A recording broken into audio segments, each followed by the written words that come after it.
नमस्कार, आप देख रहे हैं टीवी9 राजस्थान। मैं हूं अम्बेश श्रीवास्तव। 8 PM। राजनीति में आरोप प्रत्यारोप क्या सिर्फ विधानसभा चुनाव तक ही कायम रहते हैं? उसके बाद जो भी सत्ता में आए वो विपक्षी दल को सूट करने लगता है। वैसे ये बात बीते दिनों पूर्व मुख्यमंत्री अशोक गहलोत जी ने भी कही थी मौजूदा मुख्यमंत्री भजनलाल शर्मा जी को लेकर। अब ये बात क्यों हो रही, चर्चा का विषय बनी हुई, क्योंकि जब विधानसभा चुनाव की तैयारियां चल रही थी तब बीजेपी ने कहा था कि हम गहलोत सरकार के अंतिम 6 महीने के कार्यकाल की जानकारी लेंगे कि उनके जो योजनाएं पास की गई हैं उनमें कोई घोटाला घपला आरोप प्रत्यारोप जो लगे हैं उनकी जांच कराएंगे। 1.5 साल हो गए, सरकार की रिपोर्ट लगभग तैयार है और अब कहा जा रहा है कि सरकार क्लीन चिट दे सकती है गहलोत के अंतिम 6 महीने के कार्यकाल को लेकर। हम अपने सहयोगी भविष्य त्यागी से बात करेंगे, लेकिन उससे पहले पूर्व मुख्यमंत्री अशोक गहलोत जी का ये सूट करने वाला बयान जरूर सुनना चाहिए और उसके बाद फिर चर्चा करेंगे आखिर और किन किन मुख्यमंत्रियों के दौर में ऐसी घटनाएं हुई हैं और क्यों एक बार फिर ये बात सुर्खियों में आ गई है कि गहलोत राजे के बाद फिर अभयदान जो है वो मिल गया है गहलोत को, और आखिर ये सरकार में चल क्या रहा है। सुनिए जरा पूर्व मुख्यमंत्री का ये बयान। तो इनको भी मैं कहना चाहूँगा, अभी 1.5 साल हुआ इनको बने हुए, 5 साल राज करो भाई, कौन रोक रहा है आपको? हमें तो आप शूट करते हो। आप पंडित भजनलाल है, हम सबको शूट करते हैं, तो हम क्यों दिखावट करेंगे? हम चाहेंगे कि ये अच्छा शासन करे और फिर तो वो जाने उनका काम। चलिए तो चलते हैं अपने सहयोगी भविष्य के बाद। भविष्य से एक राजनीति में आरोप, राजस्थान की राजनीति में आरोप लगते हैं कि भाई मिलीजुली सरकार चलती है। ये आरोप हनुमान बेनीवाल भी लगाते हैं, ये आरोप सचिन पायलट भी लगाते हैं जी। और अब जब क्लीन चिट की बात आई है तो फिर एक बार ये आरोप खुलकर सामने आने लगे और पूर्व मुख्यमंत्री का बयान तो सामने है ही है। बिल्कुल, जैसा शब्द आपने इस्तेमाल किया अम्बेश, अभयदान, जाहिर तौर पर देखिए सियासत में ये शब्द कहना गलत नहीं होगा। राजनीति में चाहे वसुंधरा की सरकार रही हो, उसके बाद जब कमबैक कांग्रेस की सरकार ने किया हो, या फिर उसके बाद वसुंधरा आई हो, कांग्रेस आई हो, हर बार राजस्थान की नहीं बाकी प्रदेशों में और देश की केंद्रीय सियासत में भी आप इस तरह के चीज़ें देखते हैं। चलिए फोकस करते हैं राजस्थान पर ही। अब हाल ही में पूर्व मुख्यमंत्री ने बयान दिया कि भजनलाल तो हमें सूट करते हैं, और जाहिर तौर पर जब उन्होंने ये बात कही तो चर्चाओं का विषय बना। और पूर्व मुख्यमंत्री अशोक गहलोत जिनके बारे में लगातार चर्चा की जाती है कि भाई वो सियासी जादूगर भी हैं, वो जो कुछ कहते हैं उसके कई मायने होते हैं, कई परतों में वो बात कहते हैं। लेकिन अब देखिए कई ऐसी चीज़ें हैं, अगर मुख्य खबर की बात की जाए तो जो 6 महीने, आखिरी 6 महीने का कार्यकाल था, जो फैसले लिए गए थे पूर्व की गहलोत सरकार में, उसकी समीक्षा करनी थी। महत्वपूर्ण बात यह है और गजब बात यह है कि 1.5 साल का वक्त हो चुका है, अब तक उन फैसलों की समीक्षा नहीं हो पाई है। हालांकि जोगाराम पटेल या फिर गजेंद्र सिंह खीवसर कह रहे हैं कि समीक्षा पूरी हो गई, ये रिपोर्ट तैयार है, लेकिन फिर भी आप देखिए जो बीते दिन खबर आई थी कि उस समीक्षा को 6 महीने के लिए 3 महीने के लिए आगे बढ़ा दिया गया, टाल दिया गया। यानी क्लैरिटी नहीं है अभी जी सरकार की तरफ से, क्योंकि जो कमेटी गजेंद्र सिंह खीवसर स्वास्थ्य मंत्री है उनकी अध्यक्षता में बनाई गई थी, जिसमें सुमित गोदारा खाद्य मंत्री, PWD मंत्री मंजू बागवार और जोगाराम पटेल, ये तमाम मंत्री शामिल थे। ये कमेटी अभी 1.5 साल में पिछले 6 पूर्व की सरकार के आखिरी 6 महीनों के फैसलों की पूरी जानकारी, पूरी समीक्षा नहीं कर पाई है। ये कहना गलत नहीं है। अब वो उसके पीछे कारण क्या है? कोई सियासी कारण है, या जो आप कहना है कि अभयदान दिया जा रहा है, क्या वो वाकई अभयदान दिया जा रहा है? क्योंकि देखिए बहुत महत्वपूर्ण है। मैं आपको बता दूं कि 3 मुद्दे थे। हालांकि 6 महीनों में बहुत सारे पूर्व की सरकार के फैसले थे, लेकिन उसमें 3 प्रमुख मुद्दे थे जिस पर सियासत आई थी और विधानसभा चुनावों में उसको खूब बनाया गया। जिसमें पहला था 300 से ज्यादा सामाजिक संस्थाओं को जमीन आवंटित कर दी गई थी। अब देखिए उसमें कांग्रेस नेताओं की सिफारिश पर यह जमीन आवंटित करने का आरोप लगा, और जो जानकारी आई उसमें यह आया कि 216 मामलों में तो आवंटन का फैसला आचार संहिता से ठीक 19 दिन पहले ही किया गया था। इस पर इसको अलोकतांत्रिक बताते हुए, असंवैधानिक बताते हुए, सत्ता का दुरुपयोग का आरोप लगाकर ये कहा गया कि देखिए फैसला गलत है। इसके अलावा जो महिलाओं को स्मार्टफोन बांटे गए थे, ये भी कहा गया था कि भाई देखिए फ्रीबीज बट रही है, चुनाव से पहले किस तरीके से सत्ता का दुरुपयोग करके और फ्री में रेवड़ियां बांटी जा रही हैं। इस फैसले का खूब विरोध हुआ था। विपक्ष में रहते हुए बीजेपी ने योजना के जरिए भ्रष्टाचार के इसमें आरोप लगाए थे और कहा था कि जो मोबाइल खरीदे गए थे वो कहाँ हैं, लोगों को मिलेंगे या नहीं, इस तरह की चीज़ें कई सारे ये कहा गया था। टेक्निकलिटी को बहुत सारी इसके अलावा स्वास्थ्य विभाग से जो 600 करोड़ का लोन दिया गया था, उसमें भ्रष्टाचार के आरोप लगे कि भाई ये लोन कहाँ है, किस पर कितना खर्च हुआ, कहाँ किसको दिया गया, ये तमाम चीज़ें थी। और ये कहा गया था इन तमाम चीज़ों को जांचा जाएगा, परखा जाएगा। इसके अलावा कई और मामले थे जिसमें चाहे तो अलग अलग विभागों के जो विभिन्न विभागों के 40 बोर्ड लगभग पूर्व की सरकार में बने थे, वो किस तरीके से बनाए गए, वो कई सवाल थे। 441 संस्थाओं को, जिसमें अडानी ग्रुप भी है जी, इससे बड़ा बिल्कुल गरमाया भी था कि बहुत सवाल उठे थे, हमलावर होते रहते कि थे उनको कैसे रियायती दरों पर कैसे जमीन आवंटित कर दी गई। तो इस तरह के अंबेश अगर आप देखने जाएंगे तो कई सारे ऐसे फैसले उस सरकार में हुए और उन पर अभी तक कोई रिपोर्ट फाइनल आ नहीं पाई। लेकिन अभी देखिए कमेटी क्या कह रही है। कमेटी कह रही है कि भाई रिपोर्ट तो तैयार है, लेकिन सब कमेटी अभी उसे पढ़ रही है। आप देखिए ये भी बड़ा दिलचस्प है और बड़ा हास्यास्पद भी है कि जिस कमेटी ने वो रिपोर्ट तैयार की, सब कमेटी ने, कैबिनेट की सब कमेटी, जिस कमेटी ने वो रिपोर्ट तैयार की, अभी उसको पढ़ने में ही 3 महीने लग जाएंगे। आप ये देखिए, तो ये थोड़ा सा हास्यास्पद भी लगता है। ठीक है, मामले को आगे बढ़ाने की एक कोशिश हो रही है कि भाई थोड़ा सा जब मामला थोड़ा सा शांत होगा तो इसको कह देंगे कि भाई सब कुछ ठीक है।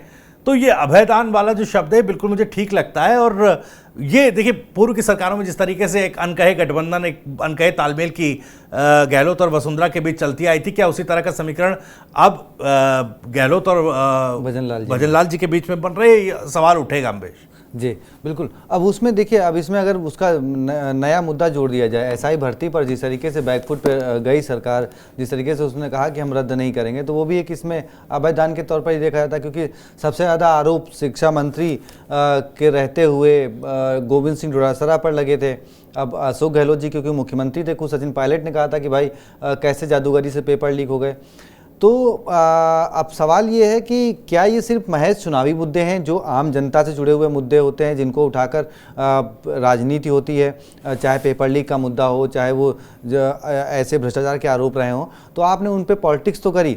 लेकिन अब जब वही बात है, सचिन पायलट भी आप याद करिए, सचिन पायलट भी यही बात कहते थे कि हमने जो मुद्दे लेकर सड़कों पर वसुंधरा सरकार के खिलाफ आंदोलन किया, हम उन्हीं की जांच की मांग कर रहे हैं अपनी सरकार से। और सरकार चली गई, लेकिन उन मुद्दों पर जांच शुरू नहीं हुई। आपको याद होगा 11 मई को उन्होंने 24 घंटे का अनशन भी किया था इसी बात को लेकर कि अगर वसुंधरा राज्य सरकार के खिलाफ जो हमने आवाज़ उठाई थी उसकी जाँच हो।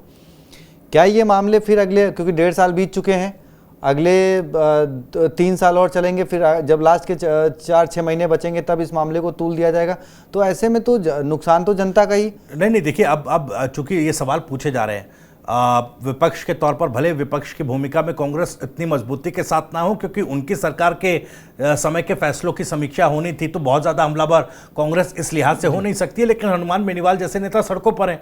भाई सरकार ने अगर समीक्षा की और समीक्षा की रिपोर्ट अगर तैयार है, तो अगर वो मुख्यमंत्री को रिपोर्ट सौंपी जाएगी तो आप उसको पब्लिक डोमेन भी कीजिए कि आखिर किस आधार पर आप पूर्व की सरकार के इन फैसलों को, जिनको विपक्ष में रहते हुए आप टारगेट कर रहे थे, आप किस आधार पर उसको क्लीन चिट दे रहे हैं, ये आपको पब्लिक डोमेन में बताना होगा। नहीं तो आपकी मंशा पर, आपकी नीयत पर सवाल उठेगा। और देखिए जिस तरीके से मौजूदा मुख्यमंत्री के खिलाफ एक माहौल बन रहा है, और खुद पूर्व मुख्यमंत्री ने कहा था कि भैया आपको हटाने की साजिश हो रही है जी। और जिस तरीके से सोशल मीडिया पर हम आए दिन देख रहे हैं कि मुख्यमंत्री हटाओ, राजस्थान बचाओ, इस तरह के हैशटैग्स जो हैं वो सोशल मीडिया प्लेटफॉर्म एक्स पर हर दिन जो है ट्रेंडिंग में आ रहे हैं। तो ये बहुत ज़्यादा कंफर्टेबल इस सरकार को और खास करके मुख्यमंत्री को करने वाली सिचुएशन है नहीं।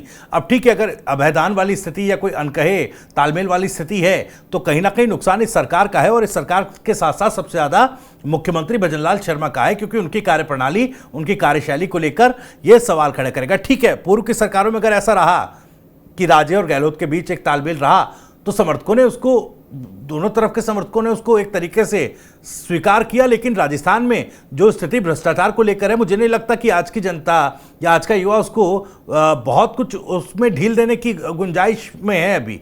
एसआई भर्ती पर देखिए, आपने एसआई भर्ती का जिक्र किया था जी। एसआई भर्ती को लेकर हनुमान बेनीवाल जो सवाल उठा रहे हैं, उसी तरह आप देखिए अब बीजेपी के प्रवक्ता हैं लक्ष्मीकांत वाजपेयी, वो आज क्या कह रहे हैं, भारद्वाज, और माफ कीजिएगा लक्ष्मीकांत भारद्वाज, वो आज कह रहे हैं कि भाई पूर्व की सरकार ने तो माना था कि एसआई भर्ती में सीमित धांधली है, और अब क्यों फिर नौटंकी आप कर रहे हैं कि संविधान बचाओ यात्रा निकाल रहे हैं। यानी कि दोनों पूर्व की सरकार हो या मौजूदा सरकार हो, वो इस भर्ती में इस पेपर लीक को सिर्फ एक सीमित गड़बड़ी तक रखना चाहती है, और यही कोर्ट में कह रही है कि ये व्यापक नहीं है, ये बहुत बड़ी पेपर लीक नहीं है, ये सीमित है। नहीं देखिए, आरोप भी लगा रहे हैं। तो हनुमान बेनीवाल का वही तो सवाल है कि भाई बड़े मगरमच्छ कहाँ हैं अब जी, जिन बड़े मगरमच्छों, और वही जनता का सवाल है जी, जो राजस्थान की जनता पूछ रही है कि भाई आपने कहा, आपने विधानसभा में खड़े होकर कहा था कि हम बड़े मगरमच्छों को पकड़ेंगे, तो सवाल है कि बड़े मगरमच्छ कहाँ हैं। जी, बड़े मगरमच्छों से बड़ा सवाल यह है अम्बेश कि आप ये कह रहे थे कि भाई ये सीमित अगर है तो उन चयनित जिन्होंने मेहनत से परीक्षा पास की उनके साथ खिलवाड़ नहीं होना चाहिए, उनका हक नहीं माना जाना चाहिए। लेकिन आप ये कैसे तय करेंगे कि जब 2 आरपीएससी के सदस्य रामूराम रायकर और बाबूलाल कटारा इस एसआई भर्ती में गिरफ्तार हो चुके हैं, 100 से ज्यादा गिरफ्तारियां इस मामले में हुई हैं, तो आप वो पैमाना कैसे तय करेंगे या कैसे ये दावा करेंगे कि जिन अभ्यर्थियों को आप कह रहे हैं कि मेहनत से परीक्षा पास की उन तक ये पेपर नहीं पहुंचा।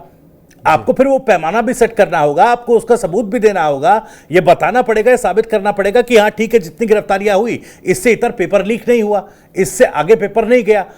तो ये तमाम चीजें हैं। देखिए, नियत मंशा मौजूदा सरकार के लिए बहुत बड़ा विषय है, बहुत बड़ी एक चुनौती के तौर पर सामने आ चुका है, और इसके लपेटे में सबसे ज्यादा आप सरकार देखिए, बीजेपी सरकार की 2014 के बाद से, मैं ओवरऑल बात कर रहा हूं, जो कार्यप्रणाली रही है, जो एक गवर्नेंस का सिस्टम रहा है कि अगर कहीं पर कुछ खटपट होती है तो वो नेतृत्व बदलने में देर नहीं करती। कई प्रदेशों में हमने ये तो 5 बार बदले, बिल्कुल 5 साल उत्तराखंड में हमने देखा, कई और राज्यों में हमने देखा, गुजरात में, उत्तराखंड में तो 5 बार बदले, बिल्कुल। तो मैं ये कह रहा हूं कि ये स्थिति ठीक है, सरकार में ये हो रहा है, लेकिन इसमें मुख्यमंत्री को उतना कंफर्टेबल रहना नहीं चाहिए। मुख्यमंत्री या सरकार के लिहाज से उनको ये जवाब देना पड़ेगा कि आखिर अगर आपने समीक्षा की और आप क्लीन चिट दे रहे हैं तो उस क्लीन चिट का आधार बताइए। अगर आप एसआई भर्ती में कह रहे हैं कि ये सीमित स्तर की गड़बड़ी थी, हमने उतने गिरफ्तारियां कर ली हैं, अब बाकी सब ठीक है, तो वो पैमाना आपको बताना पड़ेगा, साबित करना पड़ेगा कि जिन लोगों के पास पेपर गया, जिन चयनितों के हकों की आप बात कर रहे हैं, उन तक पेपर लीक होकर नहीं पहुंचा, क्योंकि इसमें तो लगातार गिरफ्तारियां हो रही हैं। आप देखिए, अभी हाल ही में कुछ जो बाबूलाल कटारा के सहयोगी थे, उनके भतीजे और भतीजे पकड़े गए, उनकी गिरफ्तारियां हुई हैं।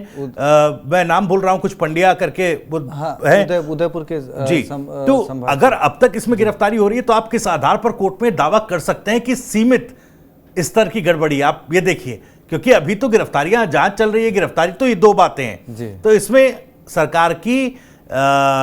सरकार के टेक में क्लैरिटी नजर नहीं आती। तो मंशा को लेकर सवाल है अम्बेश, मैं बार बार कह रहा हूं कि इसकी आग की लपेटे में सबसे ज्यादा मुख्यमंत्री भजनलाल शर्मा आ सकते हैं। तो उनको सरकार के लिहाज से इन दोनों ही मामलों पर, चाहे वो पूर्व की सरकार में लिए गए निर्णयों की समीक्षा करना हो और चाहे एसआई भर्ती मामला हो, आपको क्लैरिटी जनता को देनी पड़ेगी, वो पैमाना बताना पड़ेगा कि आखिर ये अभिधान क्यों दिया जा रहा है। बस मेरा एक छोटा सा सवाल जी, कि क्या बीजेपी सरकार इस मामले को लेकर थोड़ा संकोच में है कि अगर वो मतलब एक जांच आगे बढ़ाते हैं, सही फैसले होते हैं, वो करते हैं, तो भी फायदा कांग्रेस को जाता है, क्योंकि ये बात सबसे सचिन पायलट और उनके समर्थक सबसे ज़्यादा उठा रहे थे।